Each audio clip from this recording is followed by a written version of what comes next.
No, I think the argument in the Panopticon, as we will see, is that we organize life in the prison, we compartmentalize section off people, that we control the body, suspended rights, and that has indeed an effect on the soul. We'll come to that. Alright, those are the four elements, Matthew. You've got 3 seconds. I just wanted to see if I could phrase it a little bit differently. Could we also say that thought follows action? So if a person acts in a certain way, then they'll start believing that they're acting a certain way for a certain reason, and then they'll continue on that path. And they will happen that way. Okay. Good. I don't know what that's got to do with the body and the soul, but it doesn't matter. Okay, fine, let's move on. Move on. We've done it. 4 points. Very good. I'm exercising sovereign power. Okay, yes, we're going to move on. Right, so those are four. You can continue to discuss it in small groups. 4 points then. Simple. Punishment is both positive and negative. Second point is punishment is not confined to the legal sphere, but operates throughout society. The third point is the close connection between science and power, or the human sciences, as based on the technology of power. And the fourth point is this idea the soul is the prison of the body, that in fact disciplinary power operates through the body, constitutes the soul. And the soul becomes the object of punishment only via the body, not directly. Yes. Those are the 4 principles of disciplinary power. Now, I want to move on, I'm afraid, to another way of thinking about all this. See, what we've been really talking about so far are the mechanisms of disciplinary power. Hierarchical observation, normalization, examination. And even here, we're talking relatively abstract terms, these 4 moments.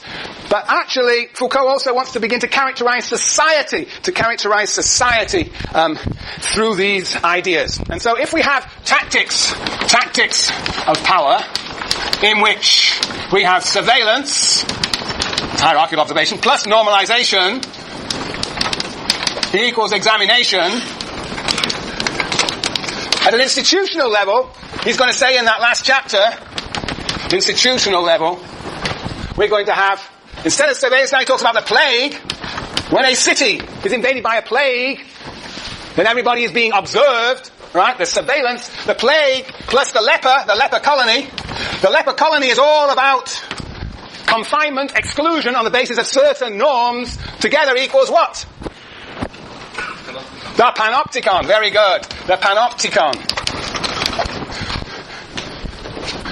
Yes, and that's what we're really going to arrive at. This is the perfection of disciplinary power. The perfection of disciplinary power. Alright, what does he say about these phenomena? Okay. The prototype of surveillance institutional is the plague. What is the story of the plague? Can tell me in their own words the story of the plague? What is the idea of the plague, the form of control that operates through the plague? Yes, Rosa? Well, when a village like that, they're going to have a plague that keep locked down everybody's group and how they can't go anywhere. And then there's sergeants or whatever that keep track of everybody who's affected all the time. Right, so there's permanent watching, permanent surveil of everybody. And everybody is indeed segmented and segregated into their boxes, into their homes. And all movement is regulated. And he says this on page, 197. Very good, Rosa. That was very nice. 197. Ooh, 197. Yep. Well, it's all over. This whole chapter, of course, the beginning of the chapter is about the plague. I'm just going to read to you the second new paragraph on 197. This enclosed, segmented space, observed at every point in which individuals are inserted in a fixed place, in which the slightest movements are supervised, in which all events are recorded, in which all uninterrupted work of writing links the center and the periphery, in which power is exercised without division according to a continuous hierarchical figure, in which each individual is constantly located, examined, and distributed among the living beings, the sick and the dead.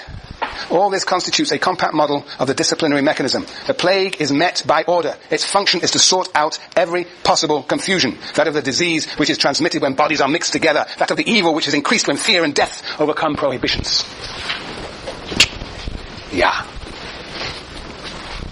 That's the idea of a plague. Has there been a modern plague? Have you got any ideas about this, Jason? AIDS. Yeah, HIV/AIDS. Can you tell us more? I think it was probably more so like that in the 80s. But like, people had this idea that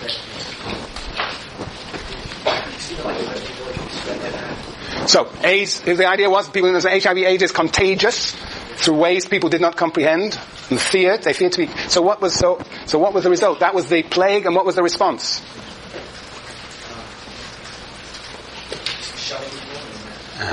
What was the response? What was the response? What's the sort of the observation, right? What was used? What sort of techniques were developed to deal with HIV/AIDS, particularly in the 1980s? But obviously, what the crucial thing is to what? You have to identify who has yes, Jane.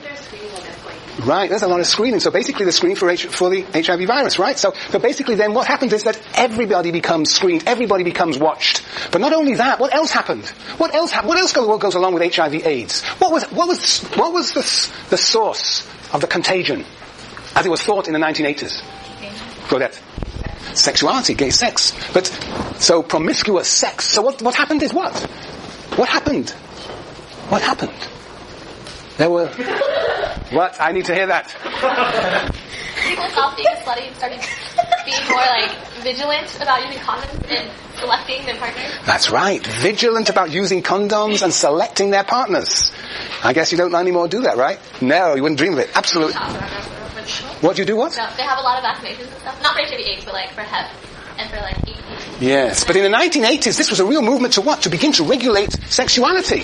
Sexuality. Absolutely was the case. And so, of course, monogamous sexuality became something that was publicly endorsed, as well as the use of condoms and the selection of partners. Exactly what you said. Who are you? Noel Grace. Noel Grace. Well, you changed you changed your jumper. What's that? Fitch. Okay, Noel Grace. I'm sorry, I will never ask you again. Okay, thank you very much. Oh, you see, this is a sort of rebellion against disciplinary power that I most appreciate. Yes, all right, yes. So anyway, so that's the point. The point is, new norms, new forms of regulation are a response. So we have a modern sort of plague, in which people's sexuality, what they do in their most private moments, it becomes subject to regulation. Yes. Okay, that's the idea of the plague. Surveillance. Yes. Any other plagues? Modern plague, Sienna. What about measles and unvaccinated kids? Yeah? So I just know that parents really go bananas when some kid gets measles and they're not vaccinated. And I know, maybe 10 years ago, there was a big outbreak in Southern California somewhere, and there's a bunch of kids reported. So what happens? Are they treated as plague victims or lepers? I would say plague victims, because they were flying into their houses and then watched to make sure they never left their house. Greg? What about the HPV papillomavirus, and all these commercials about how young women have to get vaccinated, and so that could have been considered a plague because they were treated as plague victims because they had to go to the doctor and they had to document when was the last time they had their HPV shot, and they had to then if they didn't get it, they had to get it, and then they had to be recommended when they had to get it. We've got lots of plagues around here. Yes, Lauren. What about when there's that huge anthrax ordeal? There was SARS also. SARS, yes. SARS. Why are you laughing at SARS? We were just talking about it. Yes, SARS is probably, yes. SARS probably, well, perhaps less, yes, perhaps a little less so here, but obviously, yes, Mari.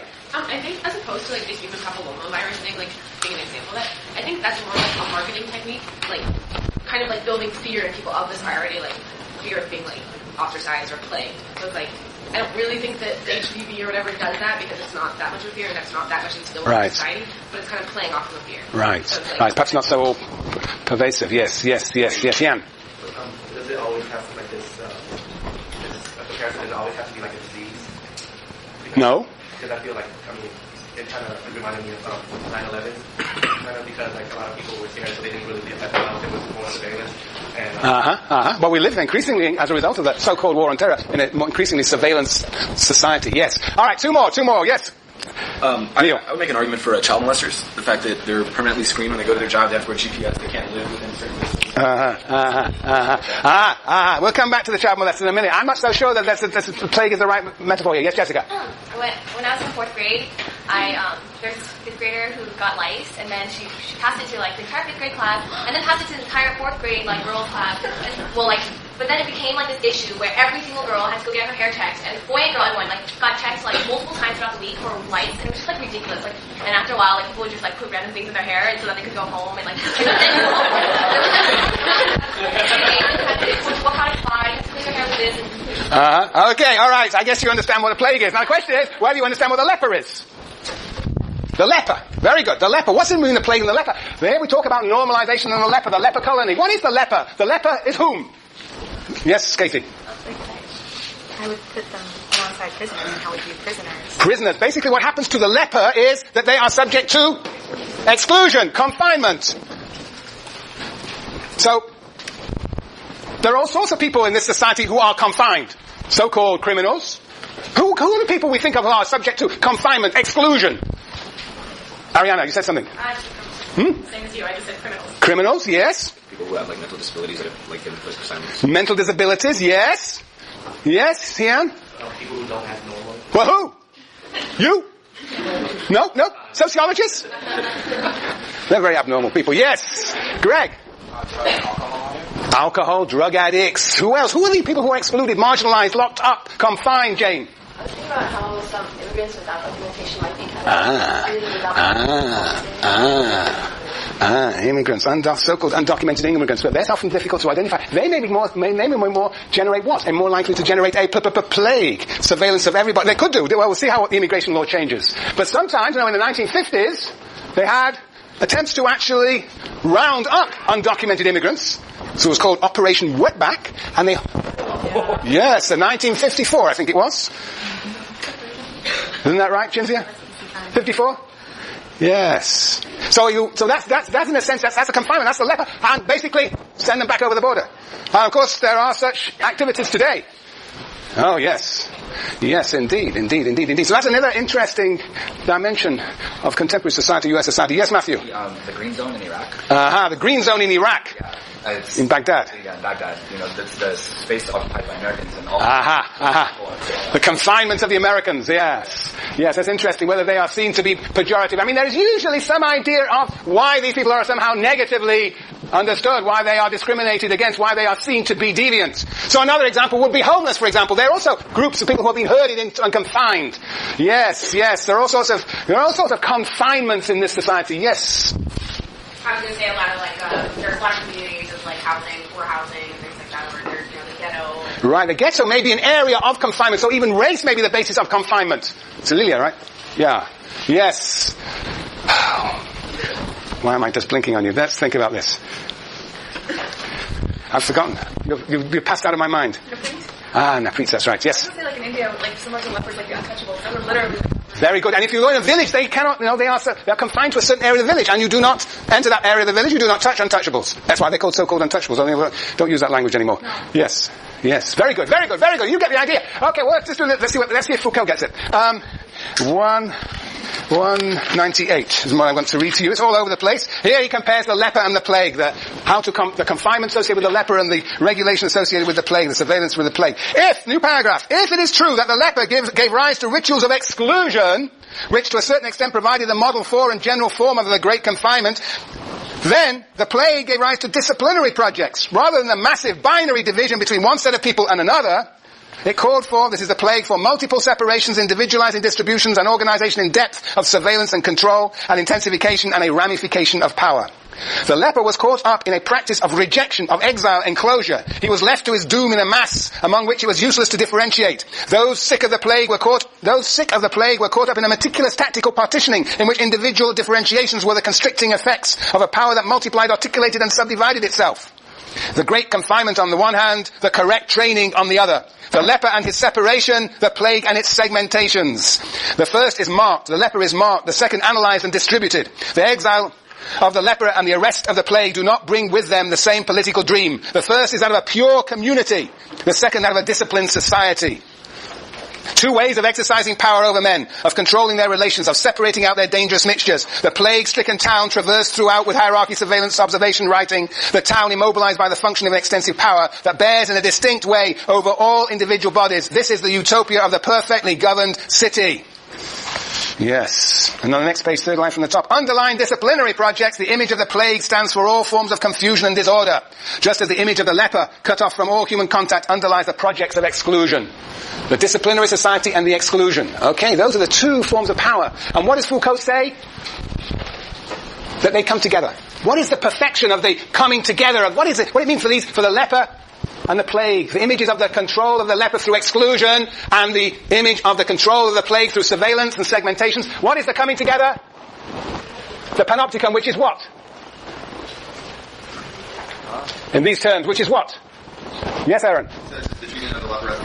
The treatment of the leper as a plague victim. Now, what does that mean, Aaron? It means that the exclusion of the individual can be treated through the rehabilitation of the disciplinary measures. Right, so you exclude the individual, you put them in a workhouse, in a hospital, in a prison, and you subject that confinement to what? To discipline, to surveillance, to segmentation.